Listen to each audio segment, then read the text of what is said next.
ಅಪ್ಪ ಏನವ ನಮಸ್ತೆ. ನಮಸ್ತೆ ಕಣವ. ಯಾಕವ ಇದು ಹೊಸ ವರ್ಷ?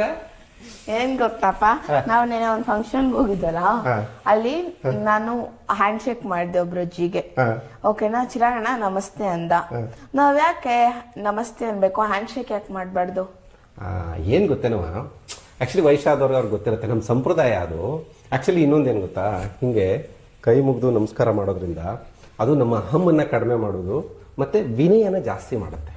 ಅದು ಶಾಂತಿಯನ್ನು ಕೊಡುತ್ತೆ. ಅಂದ್ರೆ ಮೆದುಳಿಗೆ ಅಥವಾ ಮನಸ್ಸಿಗೆ ಶಾಂತಿಯುತವಾಗಿರುತ್ತೆ, ದೇಹಕ್ಕೂ ಕೂಡ ವ್ಯಾಯಾಮ ಅದಾಗುತ್ತೆ. ಅದು ನಮ್ಮ ಸಂಪ್ರದಾಯ, ಮೊದಲಿಂದನೂ ನಡ್ಕೊಂಡ್ ಬಂದಿರುವಂತ ಸಂಪ್ರದಾಯ. ಹಾಗಾಗಿ ಅದರಲ್ಲಿ ಒಳ್ಳೆಯ ಅಂಶಗಳಿದೆ. ಅಂದ್ರೆ ಪ್ರೀತಿ, ಕರುಣೆ ಎಲ್ಲನೂ ಇರುತ್ತೆ ಅದ್ರೊಳಗಡೆ. ಒಬ್ರು ಮುಂದೆ ನಾವು ತಲೆ ಬಾಗ್ತಿದೀವಿ ಅಂದ್ರೆ ಅದೊಂದು ಕರುಣಾಭಾವ ಅಲ್ವೇನವಾ, ಅದಕ್ಕೆ ಅದನ್ನ ಮಾಡಿದ್ರೆ ಒಂದು ಒಳ್ಳೆ ಬಾಂಧವ್ಯ ಜಾಸ್ತಿ ಆಗುತ್ತೆ ಅಂತ. ಇವನ್ ಹ್ಯಾಂಡ್ ಶೇಕ್ ಕೂಡ ತಪ್ಪಿಲ್ಲ. ಹ್ಯಾಂಡ್ ಶೇಕ್ ಏನಂದ್ರೆ ನಮ್ದೊಂದು ಸ್ನೇಹ, ವಿಶ್ವಾಸ ಮತ್ತೆ ಒಪ್ಪಂದನ ಸೂಚಿಸುವಂತ ಒಂದು ಅಂದ್ರೆ ನಾವು ನಿಮ್ಮ ಫ್ರೆಂಡ್ಶಿಪ್ ಅನ್ನ ಬಯಸ್ತಾ ಇದ್ದೀವಿ ಅಂತ. ಆದ್ರೆ ಆಕ್ಚುಲಿ ಅದಕ್ಕೆ ಒಂದು ಹಳೇದಿದೆ. ಇದೊಂದು ಪಾಶ್ಚಾತ್ಯದ್ದು ವಿಚಾರಗಳು ಅದರಲ್ಲಿರುವಂತದ್ದು.